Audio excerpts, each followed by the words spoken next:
Ahoj, vítejte u našeho podcastu. Dnešní téma bude o fenoménu, který se v posledních letech stále častěji objevuje. A to je o změnách pohledu na rodinu a rozhodování mnoha párů, které se rozhodují nemít děti, nebo případně i samotných žen, které se rozhodly nebýt matkami. A také budeme hovořit, jak jsou bezdětní vnímáni, například v pracovním procesu. Dnes se Sárou podělíme o své názory a postřehy na toto téma. Čau, Sáro. Ahoj Lauro, zdravím naše posluchače. Než začneme, chtěla bych poděkovat všem, kteří nám reagujete na naše dlouho probírané téma narcista.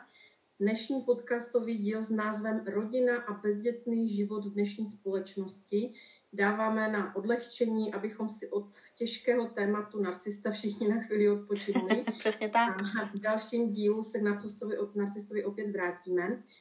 Budeme rádi za sledování i našich jiných témat, na které se můžete těšit, a opět připomínáme, pište nám své životní příběhy a zkušenosti na náš e-mail kecky.podcast@gmail.com. Dále nás nezapomeňte sledovat na Facebooku, Instagramu pod názvem kecky.podcast, nebo jsme také na platformě Apple Podcasts, YouTube, Spotify, kde nás najdete pod názvem Kecky.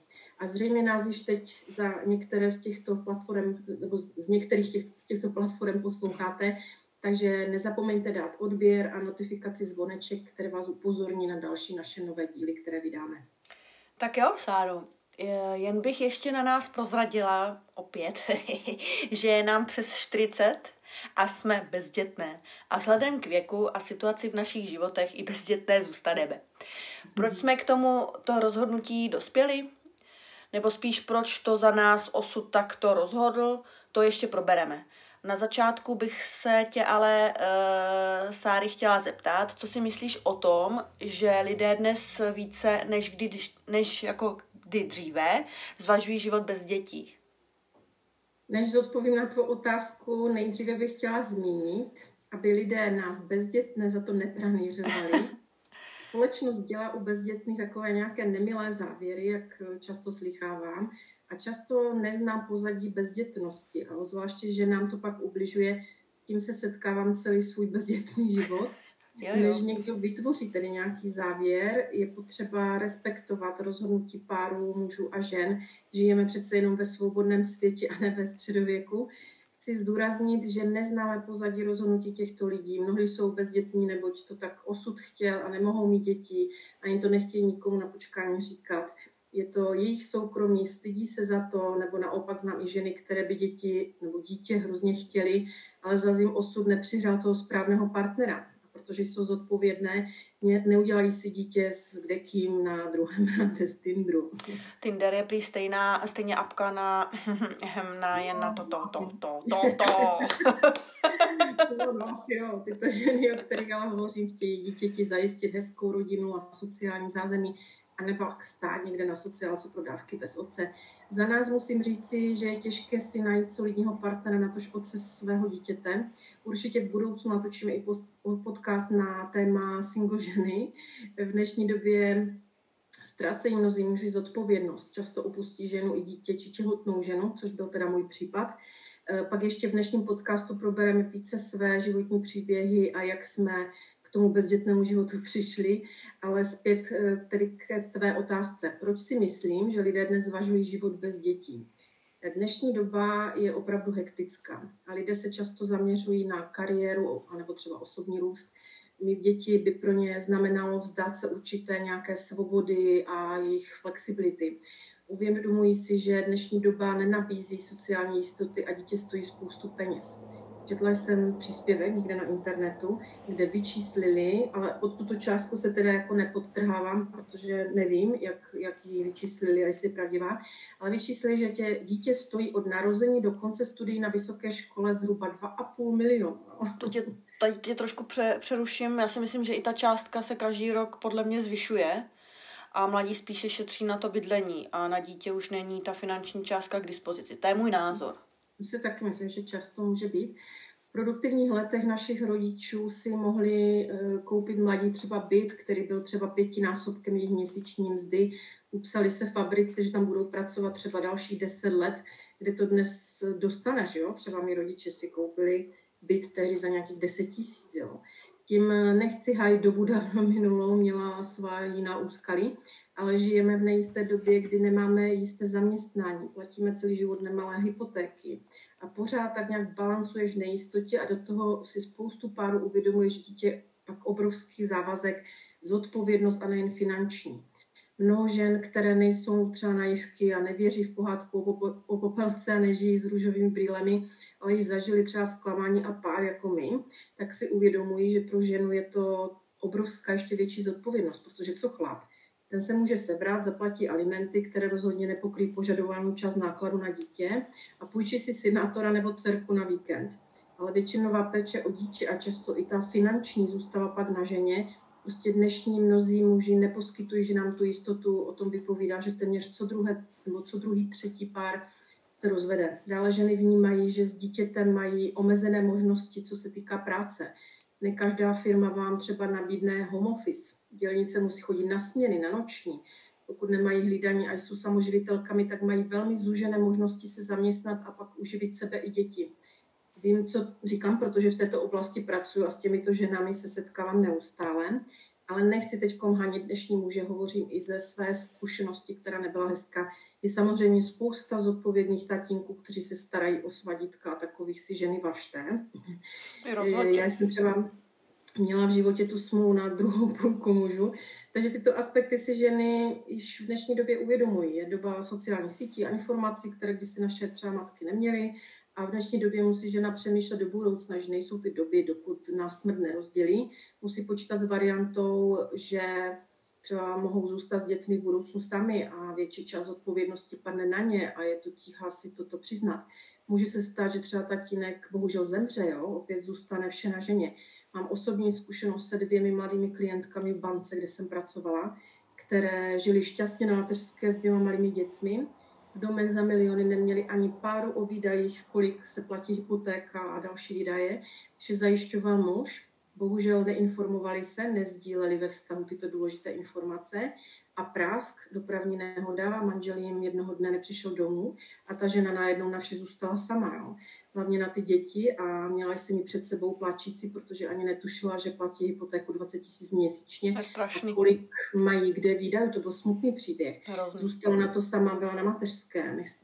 Nechci zde nějak vypíchávat nějaké černé hororové příběhy, ale jen popsat, co vše může v životě se stát.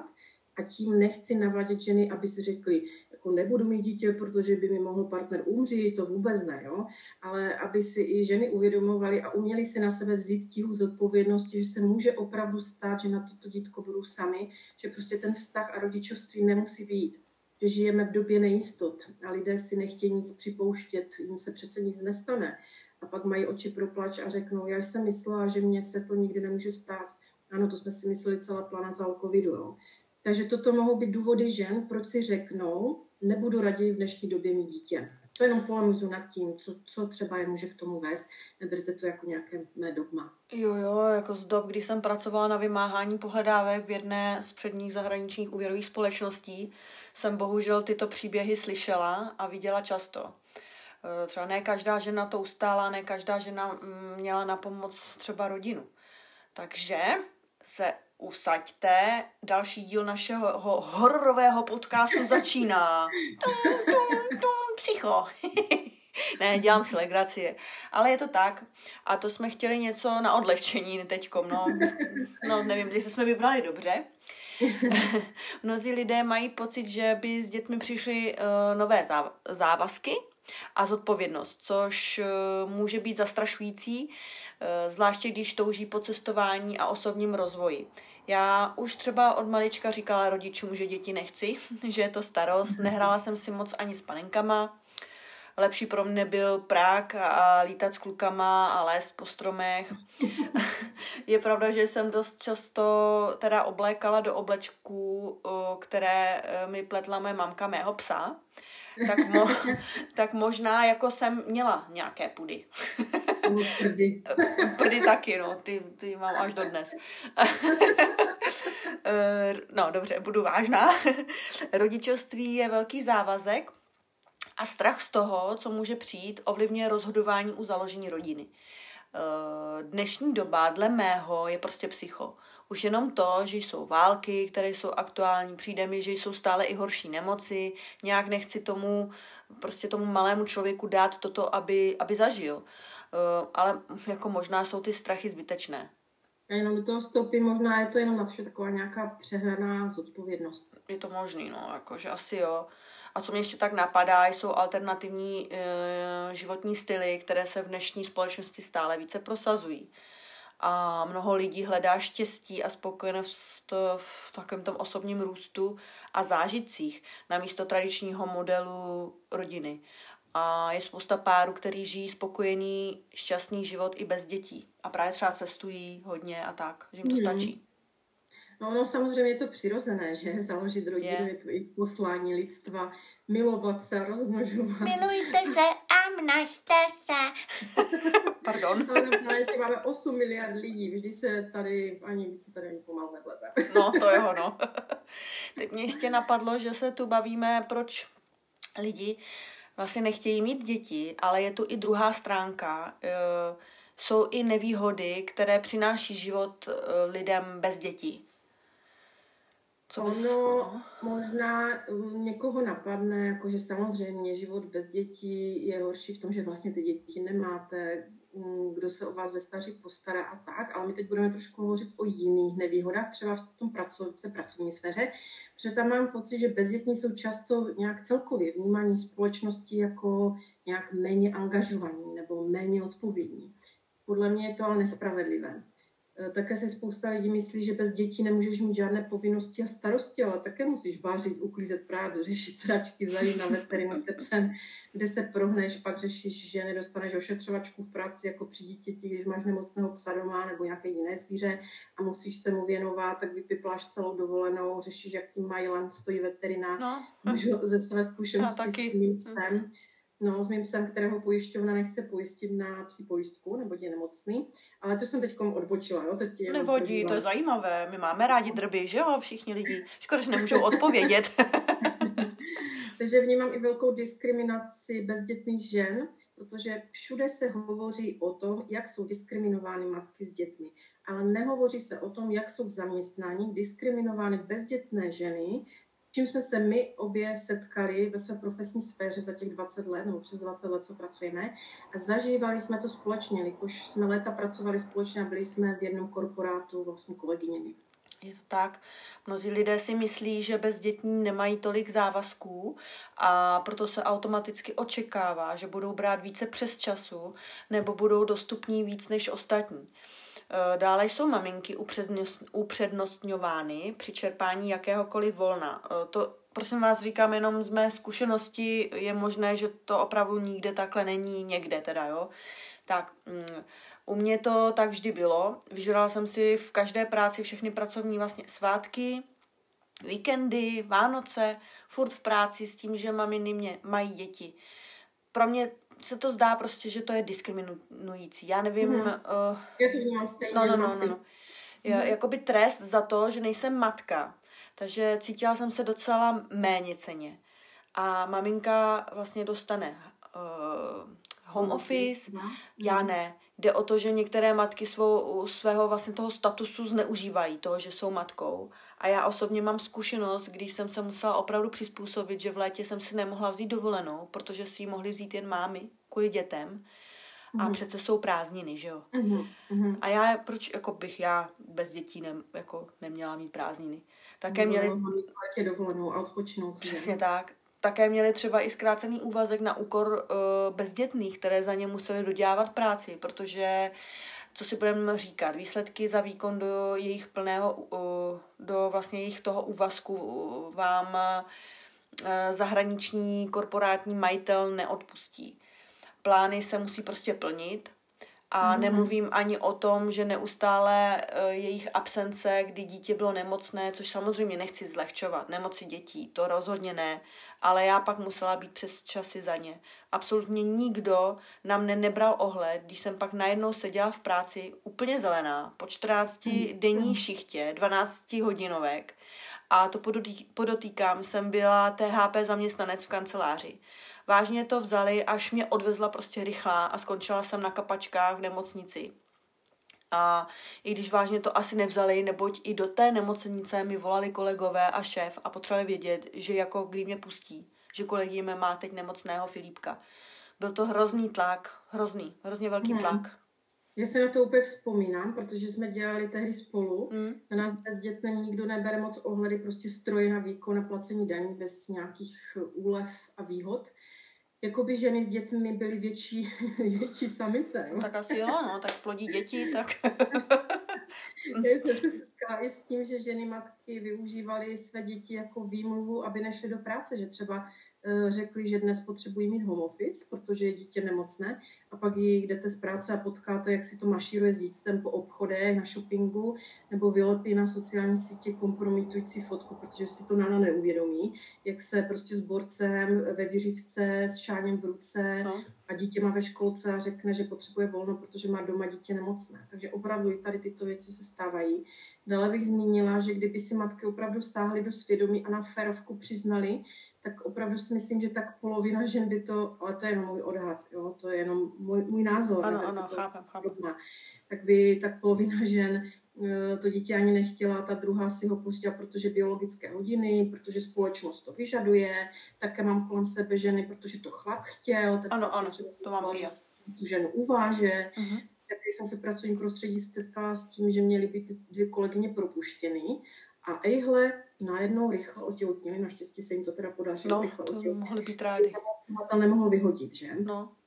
Takže já si hodně vážím žen, které mají ty koule, přiznat na férovku to, že třeba fakt to dítě nechtěli, ale už se jim nelíbilo v práci, tak šli raději na mateřskou, protože ženy v tomto mají výhodu, že proti mužům tento únik mohou využít, ale je jen fakt málo žen, které to přiznají, většinou se s tím svěří jen někomu důvěrnému, ale setkala jsem se s tím, že mi to přiznali, což pak mnohdy samozřejmě nějak neovlivnilo pak v budoucnu jako jejich lásku ke svému dítěti, ale samozřejmě jsou i ženy, kterým to ovlivnilo vztah dítěti, protože nejsou prostě rodinné typy a z nějakých zjištních důvodů, třeba když klofnou nějakého boháče, když si zajistili zdroj z příjmu, si to dítě pořídili. Ale to jako zacházím už do extrému, které jsou mnohdy tabu, ale říkáme tyto fakta ze svých zkušeností, se kterými se setkáváme, a z příběhy žen, s kterými se nám třeba svěřují. Přesně tak, a pak tady kecáme na keckách. Často se stává vlastně, že matky mají výhody jako například další dovolenou nebo flexibilní pracovní dobu, více home officeů, možnost kratší pracovní doby a tak dále. Teď už mě nic dalšího nenapadá. A zatímco je to důležité pro péči o děti, bezdětní lidé se mohou cítit opomíjení, protože od nich se očekává, že budou na plný úvazek a odevzdají v práci a té společnosti více práce, více finančních prostředků na daních, které platí jako mourovatí, nemožnost ošetřovačky nebo jiných možností, jak být doma místo toho jít do práce, když se něco stane. A taktéž se odevzdají jedou více naplno v práci. Zůstanou přes čas, matky letí domů za dětmi. Nikoho u bezdětného nezajímá například umírající domácí mazlíček, protože je to jen zvíře. Takže ani to, že máš nějaký truchlící mod, že je to pro tebe tvá rodina, vlastně to zvíře, že jo, třeba. A potřebuješ volno, abys mohl svého mazlíčka oplakat, s tím nikdo ohled na ty bezdětné nebere. Není to přece dítě.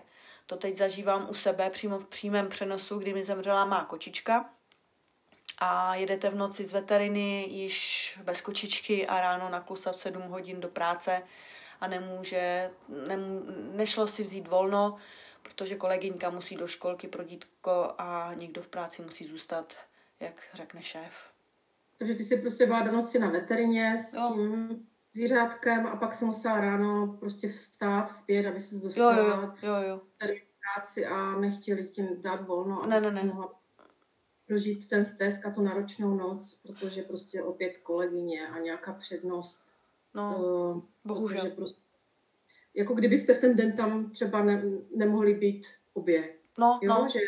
Nevím, nepochopila jsem to. A ani jsem v tom, jako v tom stresu, když máte ten stres, ten smutek, tak ani nejste takový ty průbojní, Ono hlavně ani tam potom nepodáš takovýto pracovní výkon. Ne, já jsem byla úplně mimo, že jo. Tak jako, úplně mimo, že jo.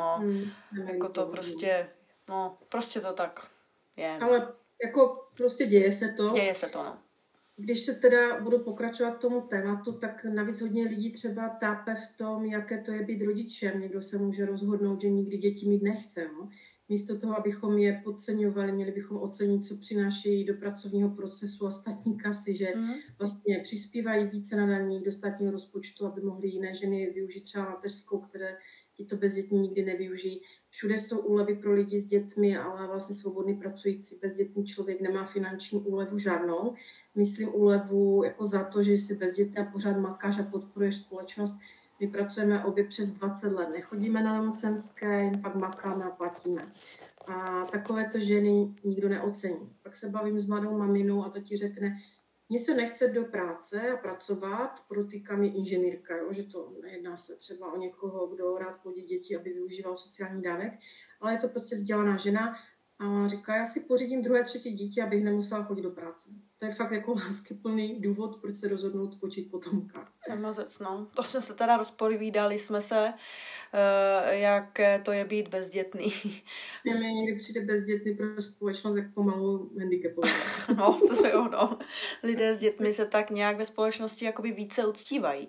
Takže, teda to je můj pocit, takže jsme možná otevřeli trochu kontroverzní pohled pro některé, ale chceme, abyste si dokázali představit i z té druhé strany, méně propagované strany, a to je ze strany těch bezdětných, s čím se potýkají v práci od společností a podobně. Sami jsme to zažili. Budeme rádi, když nám bezdětné posluchačky napíší své zkušenosti na e-mail keckypodcast@gmail.com. Samozřejmě můžete psát i s dětmi. Dětné. Jo, i maminky můžete taky psát. Třeba máte úplně jiný názor a taky jiné zkušenosti, takže budeme rádi, když se podělíte. Přesně tak. Jinak ještě, když tak vzpomínám, tak třeba mě v práci vždy říkávali, nemůžeme tě povýšit, protože je ti 30, budeš na mateřskou. Jo. V tom ohledu fakt znevýhodněné.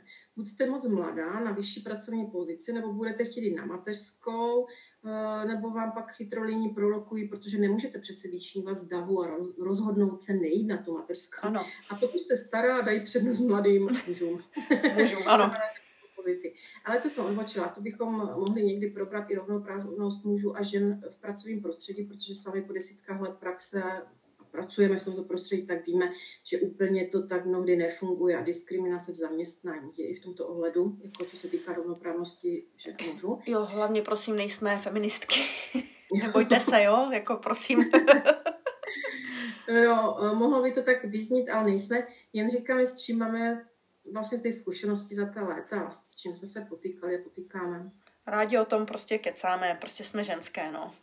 Takže pojďme si říci na závěr, pozor, náš životní příběh, proč jsme po 40 bezdětné a proč tak i zůstaneme. Protože než bychom někoho splašili, otěhotněli, porodili, tak je nám pomalu 50. A to už je trochu proti přírodě. Dle našeho názoru to už bychom ani nedávali fyzicky. Už po té 40 je člověk více unavený a chce mít už svůj klid a i tak trošku jako víc spí. Třeba já, že jo, hlavně. Takže abychom neodbočovala. Můj příběh je takový, že jsem se tak rozhodla. Často jsem se musela vlastně pracovně stěhovat, má profese to vyžadovala, takže jsem si neuměla představit, že dítěti měním třeba bydliště, školu, kamarády. Dále to byla určitá obava z finanční a sociální nejistoty a asi nejvíce jsem jako od mých ex-partnerů to necítila. Jeden byl mamánek a neotrhl se ve 38 od mači na cecíku. Ale jako byl zase hodný a hezký byl moc. A další byl A další byl narcista. Prostě jsem necítila od nich tu jistotu, že by mě mohli vlastně zaopatřit a postarat se. Nějak to tam prostě nebylo a pak jsem ty vztahy i ukončila a život tak nějak jako letí a najednou je vám 40, vlastně už přes 40, no, je to prostě psycho. Ještě chci dodat, ten narcista byl taky pěkný.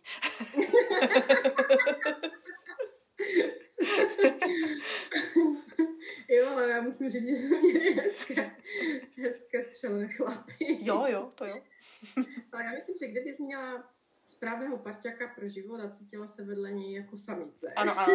Bezpečí a to cítila od něj, tak bys tou matkou byla bys dobrou matkou. Já taky myslím. Prostě jenom to už takový nějaký jiná životní cesta.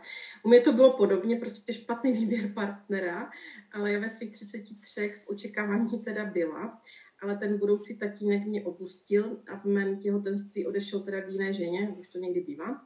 Tehdy to pro mě bylo, musím říct, ale obrovské trauma, protože jsem to nesla velmi těžce, trpěla jsem těžkými depresemi a asi to tak nějak mělo být, neboť teď vím, že to tak mělo být a to dítě jsem tím návalem stresu, nervů a tu depresí a toho všeho přišla. Bylo to pro mě hodně těžké období, dlouho jsem se z toho dostávala a pak jsem se rozhodla, že už dítě s nikým v budoucnu nechci. Měla jsem prostě hrůzu z toho, že bych mohla něco podobného začít znova. Neměla jsem pak dlouhá léta ani důvěru v muže a mohu říct si zpětně s vědomostmi a současnými zkušenostmi, že jsem ráda, že jsem s žádným ze svých ex to dítě neměla. Mělo to tak prostě být, no. Za ta léta jsem se s tím srovnala a dnes už bych to nechtěla měnit. Zvykla jsem si na bezdětný život.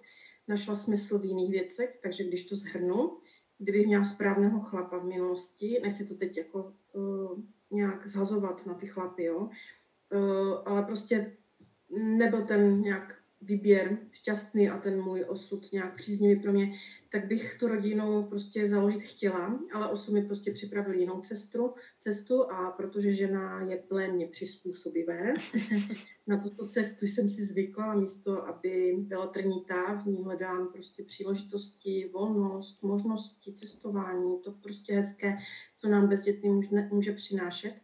A propos, ten týpek stejně s tou ženskou nezůstal a osud si s nimi pak nehezky hrál. Takže karma zdarma. Jo, karma zdarma. Je to tak? On to tak... No. Takže našimi příběhy končíme dnešní téma. Snad nás neukamenujete a rádi si poslechnete i jiný názor na bezdětné. Není teda potřeba soudit druhé, nevíte, jakými zkušenostmi si opravdu v životě prošli, s čím se museli vyrovnat, jestli nemají zdravotní problém a nemohou mít třeba děti. Sára také na počkání nevysvětlovala všem, jak přišla o dítě a zhroutil se její tehdy život. Ano, to dodnes slýchávám například od kolegyň v práci, které to samozřejmě neví. A ty kdy půjdeš na mateřskou, máš nejvyšší čas, na co čekáš? Pochod někoho zbal, ať máš dítě, co budeš dělat ve stáří, teď třeba za 10 let. Jo, teď třeba, nebo za 10 let, moc staří bude za delší dobu, ale teď za těch 10 let, co od tohoto příběhu mého hezkého uplynulo, se setkávám teda s kamarádkami a kolegyněmi, které prožívají teď krásné těhotenství a já nechci toto vykládat na počkání lidem, ví to jen mý nejbližší, ty, já, ten ex a teď půlka republiky. Ano, teďkom všichni. Ale kež by naše podcasty poslouchala půlka republiky. To přijde. No, ale teď se vrátím k těm těhulkám, teď, které jsou třeba kolem mě, tak oni si vyprávějí důležitě, jak tak nějak i nadřazeně to někdy vnímám, ty své těhotenské prožitky a vy víte, co prožívají, protože jste to taky zažila, třeba tu těhotenskou nevolnost a podobně. Akorát bez toho finálního produktu. Tak já jsem úplně neposkvrněná, no. Tak jsme se to snažili trochu i nadlehčit. Tyjo, jsme přešli od narcistů lepšímu tématu, jo? No, nevím. My jsme si za život prošli opravdu mnohými těžkými i traumatickými zkušenostmi a proto jsme se rozhodli pro vás vytvořit tyto kecky. Máme za sebou, prostě tomu říkáme sračky, z tolika oblastí, že se v našem životě najde mnoho lidí, život s narcistou, těžké dětství, sračky v práci, já to miluju, to slovo sračky. A v mezilidských vztazích, traumata, nevěra našich ex, nemateřství nebo přijít o dítě a tak dále. Takže nás poslouchejte, s náma to máte na dlouho. A na závěr, nezakecej knihovnice naše, námět na nějakou knížku. Dobře, já vám teď nepopovídám o ničem, co teď aktuálně čtu, ale našli jsme se Sárou knížku. Úplně nás zaujal její přebal a obrázek na přední straně, tak si říkáme, že by to mohla být zajímavá knížka k tomuto našemu tématu a možná i pro vás, jako že byste si ji mohli sehnat a přečíst a jmenuje se to Bezdětná. Bezdětná. Musím říct, že ta ilustrace je úplně šílená. To je. Jako takový ten umělecký člověk. Je to ilustrovaný vlastně, já to tady přečtu, co to je to ilustrovaný příběh o neplodnosti a o všem, co se sebou přináší vlastně smutek, naději, bezmoc, vztek, izolaci, předsudky, zblížení a tak dále. Určitě ta knížka je velmi zajímavá, pokud jsem pochopila, tak ji napsala Monika Baudyšová a to mě něco říká, není ona náhodou psycholožka? Nevím, Čeče. A ještě nám řekni, kolik má strán? Jasně, 144 strán, už to mám připravené. Tak a ta knížka je pro neplodné, aby se necítili sami, a pro plodné, aby si to dokázali aspoň trošku představit. Přesně tak. Je to jako fakt hodně zajímavé, takže já zvažuji, že si ji pořídím. Jo, a ještě k té ilustraci, jak zmiňovala Sára, tak na tom přebale je taková pajdulačka a má teda nějaká s prsama. Ona je nahatá a má jako díru v břiše a to je takové jako smutné, no. Že se teď úplně zlekla, co jdeš říct, prý má takovou díru. ne, to tak jako prostá nejsem. Ale má tam i pipinu. Má tam pipinu, že jo, no. Pardon. No, tak vidíte, že jsme taky trošku cáknuté a že s náma docela sranda. Vazba knihy pevná a vázaná. Ano, pevná vázaná. Nepíšou. Takže ženy jsme všechny, ať již našimi útrobami projde dítko, či ne. Ano. Takže na závěr bych to shrnula. Mějte ženy rádi všechny a neodsuzujte, akceptujte každého rozhodnutí. Prostě ne každý se rozhodl nebo může mít daňovou úlevu. To jsem slyšela od jednoho muže. No vidíš, takže máme tady moudra mužů, takže jsme jako objektivní docela dost. Jo, použili jsme i moudra mužů. Tak jo, tak se loučíme. Tak se mějte hezky. A příště zase narcista. Příště narcista, ano, nebojte se. Tak páčko. Ahoj. Ahoj.